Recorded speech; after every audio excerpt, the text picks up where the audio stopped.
बृहस्पतिवार का दिन भगवान विष्णु को समर्पित है। कहते हैं जो व्यक्ति हर गुरुवार भगवान विष्णु की पूजा करता है और गुरुवार की कथा सुनता है, गुरु बृहस्पति की और भगवान विष्णु की कृपा से उसकी सभी परेशानियां दूर हो जाती हैं। लेकिन गुरुवार की व्रत कथा और पूजा के कुछ नियम हैं जिनका बड़ी ही सावधानी से पालन करना चाहिए। आइए जानते हैं गुरुवार की व्रत कथा और व्रत से जुड़े नियम। बृहस्पतिवार के दिन सूर्योदय से पहले उठें और नित्य कर्म से निवृत्त होकर पीले रंग के वस्त्र पहनें। इसके बाद पूरे घर में गंगा जल छिड़कें। इसके बाद पूजा घर में श्री हरि विष्णु की मूर्ति या चित्र स्थापित करें। फिर पीले रंग के पुष्प और अक्षत चढ़ाएं। इसके बाद चना, गुड़ और मुनक्का से केले की जड़ में पूजन करें। इसके बाद कथा सुने तथा आरती करें। कथा इस प्रकार है। भारतवर्ष में एक प्रतापी और दानी राजा राज्य करता था। वह नित्य गरीबों और ब्राह्मणों की सहायता करता था। यह बात उसकी रानी को अच्छी नहीं लगती थी। वह न ही गरीबों को दान देती और न ही भगवान का पूजन करती थी और राजा को भी दान देने से मना किया करती थी। एक दिन राजा शिकार खेलने वन को गए हुए थे तो रानी महल में अकेली थी। उसी समय बृहस्पति देव साधु के वेश में राजा के महल में भिक्षा मांगने के लिए गए और भिक्षा मांगी। रानी ने भिक्षा देने से इनकार किया और कहा, हे साधु महाराज, मैं तो दान पुण्य से तंग आ गई हूँ। मेरा सारा दिन इन्हें रखने उठाने में ही व्यर्थ चला जाता है। कृपा कीजिए कि यह सारा धन नष्ट हो जाए। साधु ने कहा, देवी, तुम तो बड़े विचित्र हो। धन संतान तो सभी चाहते हैं। पुत्र और लक्ष्मी तो पापी के घर में भी होने चाहिए। यदि तुम्हारे पास अधिक धन है तो भूखों को भोजन दो, प्यासों के लिए प्याऊ बनवाओ, मुसाफिरों के लिए धर्मशालाएं बनवाओ। जो निर्धन अपनी कुंवारी कन्याओं का विवाह नहीं कर सकते उनका विवाह करा दो। ऐसे और कई काम हैं जिनके करने से तुम्हारा यश लोक परलोक में फैलेगा। परंतु रानी पर उपदेश का कोई प्रभाव न पड़ा। वह बोली, महाराज, आप मुझे कुछ न समझाइए। मैं ऐसा धन नहीं चाहती जो हर जगह बांटती फिरूं।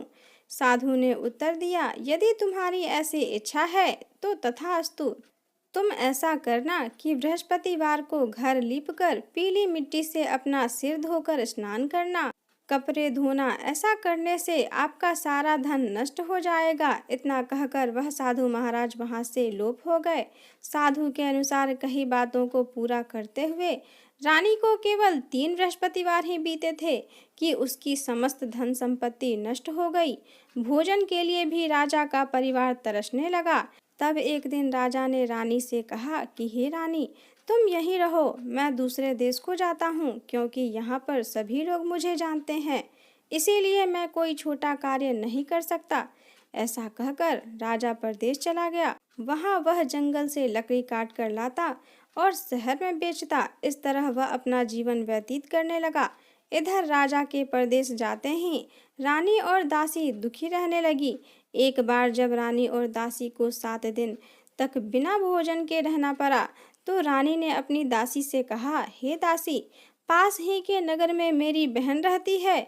वह बड़ी ही धन्यवान है। तू उसके पास जा और कुछ ले आ ताकि थोड़ी बहुत गुजर बसर हो जाए। दासी रानी की बहन के पास गई। उस दिन गुरुवार था। रानी की बहन उस समय बृहस्पतिवार व्रत की कथा सुन रही थी। दासी ने रानी की बहन को अपनी रानी का संदेश दिया, लेकिन रानी की बहन ने कोई उत्तर नहीं दिया। जब दासी को रानी की बहन से कोई उत्तर नहीं मिला तो वह बहुत दुखी हुई और उसे क्रोध भी आया। दासी ने वापस आकर रानी को सारी बात बता दी। सुनकर रानी ने अपने भाग्य को कोसा। उधर रानी की बहन ने सोचा कि मेरी बहन की दासी आई थी परंतु मैं उससे नहीं बोली, इससे वह बहुत दुखी हुई होगी। कथा सुनकर और पूजन समाप्त करके वह अपनी बहन के घर आई और कहने लगी, हे बहन, मैं बृहस्पतिवार का व्रत कर रही थी। तुम्हारी दासी मेरे पास आई थी, परंतु जब तक कथा होती है तब तक न ही तो उठते हैं और न ही बोलते हैं, इसीलिए मैं नहीं बोली। कहो दासी, क्यों गई थी? रानी बोली, बहन तुमसे क्या छुपाऊं, हमारे घर में खाने तक को अनाज नहीं था। ऐसा कहते कहते रानी की आंखें भर आई। उसने दासी समेत पिछले 7 दिनों से भूखे रहने तक की बात अपनी बहन को विस्तार पूर्वक सुना दी। रानी की बहन बोली, देखो बहन, भगवान बृहस्पति देव सबकी मनोकामना पूर्ण करते हैं। देखो, शायद तुम्हारे घर में अनाज रखा हो। पहले तो रानी को विश्वास नहीं हुआ, पर बहन के आग्रह करने पर उसने अपनी दासी को अंदर भेजा तो उसे सचमुच अनाज से भरा एक घड़ा मिल गया। यह देखकर दासी को बड़ी हैरानी हुई। दासी रानी से कहने लगी, हे रानी, जब हम लोगों को भोजन नहीं मिलता है तो हम व्रत ही तो करते हैं। इसीलिए क्यों ना इनसे व्रत और कथा की विधि पूछ ली जाए, ताकि हम भी व्रत कर सकें। तब रानी ने अपनी बहन से बृहस्पतिवार के व्रत के बारे में पूछा। उसकी बहन ने बताया, बृहस्पतिवार के व्रत में चने की दाल और मुनक्का से विष्णु भगवान का अकेले की जड़ में पूजन करें तथा दीपक जलाएं, व्रत कथा सुने और पीला भोजन ही करें। बृहस्पतिवार व्रत कथा के बाद श्रद्धा से आरती की जानी चाहिए। इसके बाद प्रसाद बांटकर उसे ग्रहण करना चाहिए। इससे बृहस्पति देव प्रसन्न होते हैं। व्रत और पूजन विधि बताकर रानी की बहन अपने घर लौट गई। 7 दिन बाद जब गुरुवार आया तो रानी और दासी ने व्रत रखा। घुड़साल में जाकर चना और गुड़ ले आई। फिर उससे केले की जड़ में तथा विष्णु भगवान का पूजन किया। अब पीला भोजन कहाँ से आए, इस बात को लेकर दोनों बहुत दुखी थे। चूंकि उन्होंने व्रत रखा था, इसीलिए बृहस्पति देव उनसे प्रसन्न थे। इसीलिए वे एक साधारण व्यक्ति का रूप धारण कर 2 थाली में सुंदर पीला भोजन दासी को दे गए। भोजन पाकर दासी प्रसन्न हुई और फिर रानी के साथ मिलकर भोजन ग्रहण किया। उसके बाद वे सभी गुरुवार को व्रत और विष्णु पूजन करने लगे। बृहस्पति भगवान की कृपा से उसके पास फिर से धन संपत्ति आ गई, परंतु रानी फिर से पहले की तरह आलस्य करने लगी। तब दासी बोली, देखो रानी, तुम पहले भी इस तरह आलस्य करती थी। तुम्हें धन रखने में कष्ट होता था, इसी कारण सभी धन नष्ट हो गया। और अब जब भगवान बृहस्पति की कृपा से धन मिला है तो तुम्हें फिर से आलस्य होता है। रानी को समझाते हुए दासी कहती है कि बड़ी मुसीबतों के बाद हमने यह धन पाया है, इसीलिए हमें दान पुण्य करना चाहिए, भूखे मनुष्यों को भोजन कराना चाहिए और धन को शुभ कार्यों में खर्च करना चाहिए, जिससे तुम्हारे कुल का यश बढ़ेगा, स्वर्ग की प्राप्ति होगी और पितृ प्रसन्न होंगे। दासी की बात मानकर रानी अपना धन शुभ कार्यों में खर्च करने लगी, जिससे पूरे नगर में उसका यश फैलने लगा। इधर राजा जंगल से लकड़ी काटकर उसे शहर में बेचकर जीवन यापन कर रहा था। एक दिन राजा दुखी हो जंगल में एक पेड़ के नीचे आसन जमाकर बैठ गया। वह अपनी दशा को याद करके व्याकुल होने लगा। बृहस्पतिवार का दिन था। एकाएक उसने देखा कि निर्जन वन में एक साधु प्रकट हुए। वह साधु वेश में स्वयं बृहस्पति देवता थे। लकड़हरे के सामने आकर बोला, हे लकड़हरे, इस सुनसान जंगल में तू किस चिंता में बैठा है? राजा ने दोनों हाथ जोड़कर प्रणाम किया और उत्तर दिया, महात्मा जी, आप सब कुछ जानते हैं, मैं क्या कहूँ। यह कहकर रोने लगा और साधु को अपनी आत्मकथा सुनाई।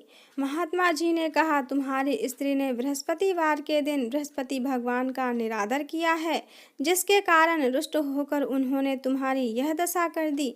अब तू चिंता मत कर, मेरे कहने पर चलो तो तुम्हारे सब कष्ट दूर हो जाएंगे और भगवान पहले से भी अधिक संपत्ति देंगे। तू बृहस्पतिवार के दिन बृहस्पति भगवान की पूजा तथा कथा किया करो। 2 पैसे के चने मुनक्का लाकर उनका प्रसाद बनाओ और शुद्ध जल से लोटे में शक्कर मिलाकर अमृत तैयार करो। कथा के पश्चात अपने सारे परिवार और सुनने वाले प्रेमियों में अमृत व प्रसाद बांटकर आप भी ग्रहण करो। ऐसा करने से भगवान तुम्हारी सब मनोकामनाएं पूर्ण करेंगे। बृहस्पतिवार की कथा इस प्रकार है। प्राचीन काल में एक ब्राह्मण रहता था। वह बहुत निर्धन था। उसके कोई संतान नहीं थी। उसकी स्त्री बहुत मलिनता के साथ रहती थी। वह स्नान न करती, किसी देवता का पूजन न करती। इससे ब्राह्मण देवता बड़े दुखी रहते, बेचारे बहुत कुछ कहते, किंतु उसका कुछ परिणाम न निकला। भगवान की कृपा से ब्राह्मण की स्त्री को कन्या रूपी रतन पैदा हुआ। कन्या बरी होने पर प्रातः स्नान करके विष्णु भगवान का जाप वह बृहस्पतिवार का व्रत करने लगी। अपने पूजन पाठ को समाप्त करके विद्यालय जाती तो अपनी मुट्ठी में जौ भर के ले जाती और पाठशाला के मार्ग में डालती जाती। तब ये जौ सोने के हो जाते। लौटते समय उनको बीन कर घर ले जाती थी। एक दिन वह बालिका सूप में उन सोने के जौ को फटक कर साफ कर रही थी कि उसके पिता ने देख लिया और कहा, हे बेटी, सोने के जौ को फटकने के लिए सोने का सूप होना चाहिए। दूसरे दिन बृहस्पतिवार था। इस कन्या ने व्रत रखा और बृहस्पति देव से प्रार्थना करके कहा, मैंने आपकी पूजा सच्चे मन से की है तो मेरे लिए सोने का सूप दे दो। बृहस्पति देव ने उसकी प्रार्थना स्वीकार कर ली। रोजाना की तरह वह कन्या जौ फैलाती हुई जाने लगी। जब लौटकर जौ बीन रही थी तो बृहस्पति देव की कृपा से सोने का सूप मिला। उसे वह घर ले आई और उसमें जौ साफ करने लगी, परंतु उसकी माँ का वही ढंग रहा। एक दिन की बात है, वह कन्या सोने के सूप में जौ साफ कर रही थी। उस समय उस शहर का राजपुत्र वहां से होकर निकला। इस कन्या के रूप और कार्य को देखकर मोहित हो गया तथा वह अपने घर आकर भोजन तथा जल त्याग कर उदास होकर लेट गया। राजा को इस बात का पता लगा तो वह अपने प्रधानमंत्री के साथ उसके पास गए और बोले, हे बेटा, तुम्हें किस बात का कष्ट है? किसी ने अपमान किया है अथवा और कोई कारण है सो कहो, मैं वही कार्य करूंगा जिससे तुम्हें प्रसन्नता हो। राजकुमार ने अपने पिता की बात सुनी तो वह बोला, मुझे आपकी कृपा से किसी बात का दुख नहीं है। किसी ने मेरा अपमान नहीं किया, परंतु मैं उस लड़की के साथ विवाह करना चाहता हूँ जो सोने के सूप में जौ साफ कर रही थी। यह सुनकर राजा आश्चर्य में पड़ गया और बोला, हे बेटा, इस तरह की कन्या का पता तुम ही लगवाओ, मैं उसके साथ तेरा विवाह अवश्य करवा दूंगा। राजकुमार ने उस लड़की के घर का पता बतलाया। तब मंत्री उस लड़की के घर गए और ब्राह्मण देवता से सभी हाल बतलाया। ब्राह्मण देवता राजकुमार के साथ अपनी कन्या का विवाह करने के लिए तैयार हो गए तथा विधि विधान के अनुसार ब्राह्मण की कन्या का विवाह राजकुमार के साथ हो गया। कन्या के घर से जाते ही पहले की भांति उस ब्राह्मण देवता के घर गरीबी का निवास हो गया। अब भोजन के लिए भी अन्न बड़ी मुश्किल से मिलता था। एक दिन दुखी होकर ब्राह्मण देवता अपनी पुत्री के पास गए। बेटी ने पिता को दुखी अवस्था में देखा और अपनी माँ का हाल पूछा। तब ब्राह्मण ने सभी हाल कहा। कन्या ने बहुत सा धन देकर अपने पिता को विदा कर दिया। इस तरह ब्राह्मण का कुछ समय सुखपूर्वक व्यतीत हुआ। कुछ दिन बाद फिर वही हाल हो गया। ब्राह्मण फिर अपनी कन्या के यहाँ गया और सारा हाल कहा तो लड़की बोली, हे पिताजी, आप माताजी को यहाँ लिवा लाओ, मैं उसे विधि बता दूंगी जिससे गरीबी दूर हो जाएगी। वह ब्राह्मण देवता अपनी स्त्री को लेकर पहुँचे तो अपनी माँ को समझाने लगी, हे माँ, तुम प्रातः काल प्रथम स्नान आदि करके विष्णु भगवान का पूजन करो तो सब दरिद्रता दूर हो जाएगी। परंतु उसकी माँ ने एक भी बात नहीं मानी और प्रातःकाल उठकर अपनी पुत्री के बच्चों की जूठन को खा लिया। इससे उसकी पुत्री को बहुत गुस्सा आया और एक रात को कोठरी से सभी सामान निकालकर अपनी माँ को उसमें बंद कर दिया। प्रातःकाल उसे निकाला तथा स्नान आदि करा के पूजा पाठ करवाया तो उसकी माँ की बुद्धि ठीक हो गई और फिर प्रत्येक बृहस्पतिवार को व्रत रखने लगी। इस व्रत के प्रभाव से उसके माता पिता बहुत ही धन्यवान और पुत्रवान हो गए और बृहस्पति जी की प्रभाव से इस लोक के सुख भोग कर स्वर्ग को प्राप्त हुए। साधु के ऐसे वचन सुनकर राजा बोला, हे प्रभु, मुझे लकड़ी बेचकर इतना पैसा नहीं मिलता जिससे भोजन करने के उपरांत कुछ बचा सकूं। मैंने रात्रि में अपनी स्त्री को व्याकुल देखा था। मेरे पास कुछ भी नहीं है जिससे उसकी खबर मंगा सकूं। साधु ने कहा, हे लकड़हरे, तुम किसी बात की चिंता मत करो। बृहस्पति के दिन तुम रोजाना की तरह लकड़ियां लेकर शहर को जाओ। तुम्हें रोज से दुगना धन प्राप्त होगा जिससे तुम भली भांति भोजन कर लोगे तथा पूजा का सामान भी आ जाएगा। इतना कहकर साधु अंतर ध्यान हो गए। धीरे धीरे समय व्यतीत होने पर फिर वही बृहस्पतिवार का दिन आया। लकड़हारा जंगल से लकड़ी काटकर किसी शहर में बेचने गया। उसे उस दिन से अधिक पैसा मिला। राजा ने चना गुड़ आदि लाकर गुरुवार का व्रत किया। उस दिन से उसके सभी कलेश दूर हुए। परंतु जब दोबारा गुरुवार का दिन आया तो बृहस्पतिवार का व्रत करना भूल गया। इस कारण बृहस्पति भगवान नाराज हो गए। उस दिन उस नगर के राजा ने विशाल यज्ञ का आयोजन किया तथा शहर में यह घोषणा करा दी कि कोई भी मनुष्य अपने घर भोजन न बनावे, न आग जलावे। समस्त जनता मेरे यहाँ भोजन करने आए। इस आज्ञा को जो न मानेगा उसे फांसी की सजा दी जाएगी। इस तरह की घोषणा संपूर्ण नगर में करवा दी गई। राजा की आज्ञा अनुसार शहर के सभी लोग भोजन करने के लिए गए, लेकिन लकड़हारा कुछ देर से पहुंचा, इसीलिए राजा उसको अपने साथ घर लिवाले गए और ले जाकर भोजन करा ही रहे थे कि रानी की दृष्टि उस खुट्टी पर पड़ी जिस पर उसका हार लटका हुआ था। वह वहां पर दिखाई नहीं दिया। रानी ने निश्चय किया कि मेरा हार इसी मनुष्य ने चुरा लिया है। उसी समय सिपाहियों को बुलाकर उसको कारागार में डलवा दिया।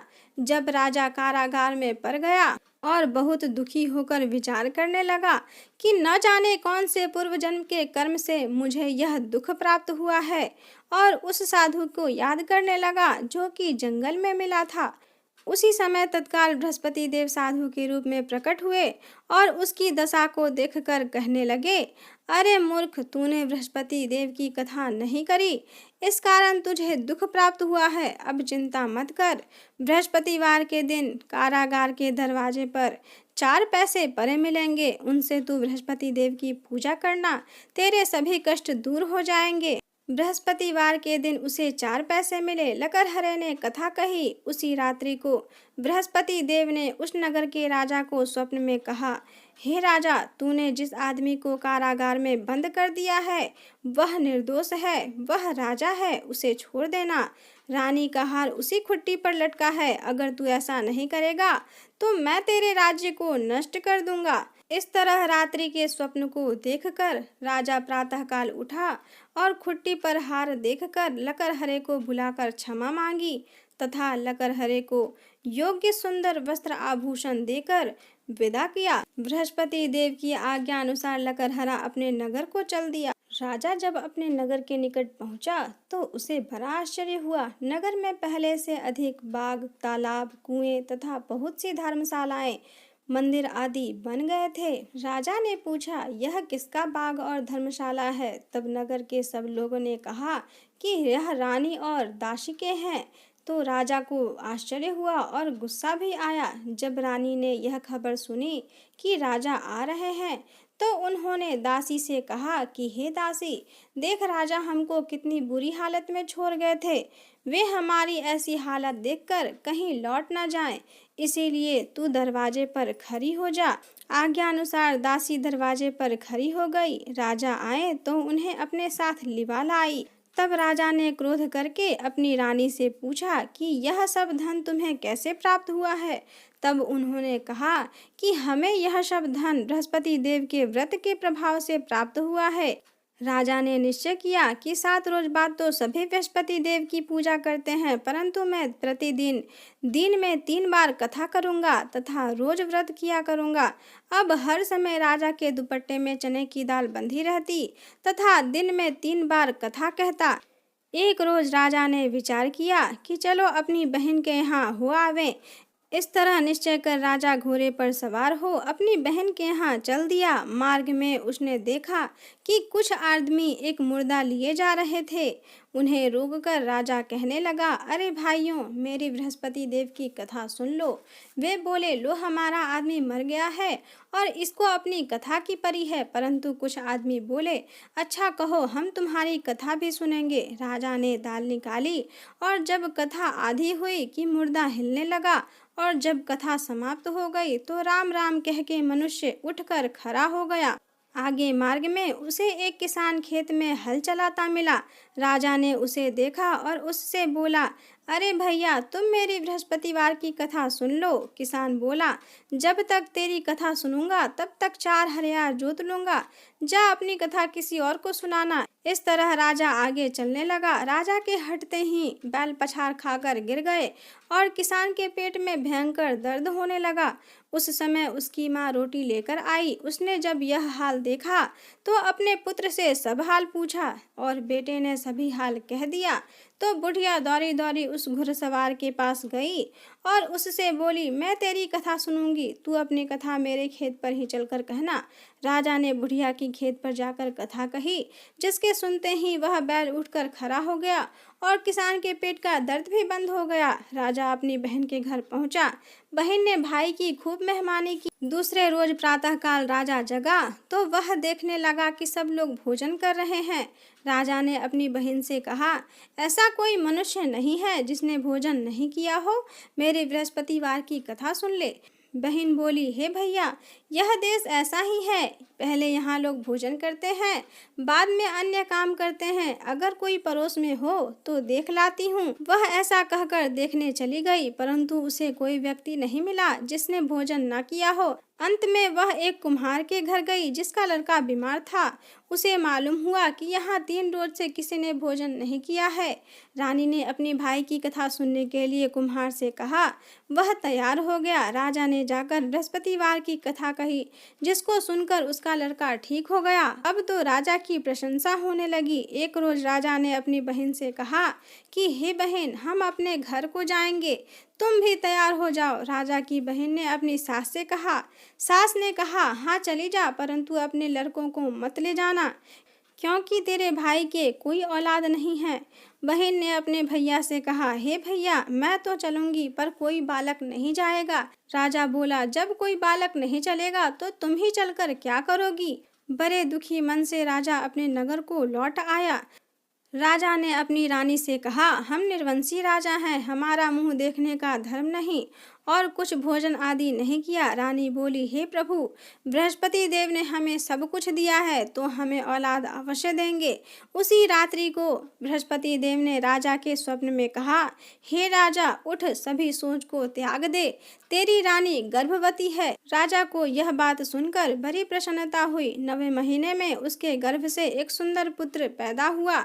तब राजा बोला, हे रानी, स्त्री बिना भोजन के रह सकती है, लेकिन बिना कहे नहीं रह सकती। जब मेरी बहन आए तो तुम उससे कुछ मत कहना। रानी ने सुनकर हाँ कह दी। जब राजा की बहन ने यह शुभ समाचार सुना तो वह बहुत खुशी हुई तथा बधाई लेकर अपने भाई के यहाँ आई। तभी रानी ने कहा कि घोड़ा चढ़कर तो नहीं आई, गधा चढ़ी आई।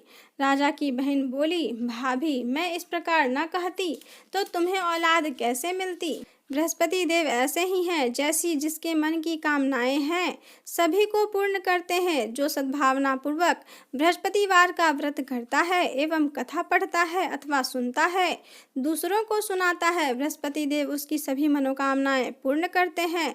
भगवान बृहस्पति देव उसकी सदैव रक्षा करते हैं। संसार में जो मनुष्य भगवान का पूजन व्रत सच्चे हृदय से करते हैं, उनकी सभी मनोकामनाएं पूर्ण करते हैं। जैसी सच्ची भावना से राजा और रानी ने उनकी कथा का गुणगान किया तो उनकी सभी इच्छाएं बृहस्पति देव ने पूरी की थी। इसीलिए पूर्ण कथा सुनने के बाद प्रसाद लेकर जाना चाहिए। हृदय में उनका मनन करते हुए जयकार बोलना चाहिए। बोले बृहस्पति देव की जय, भगवान विष्णु की जय।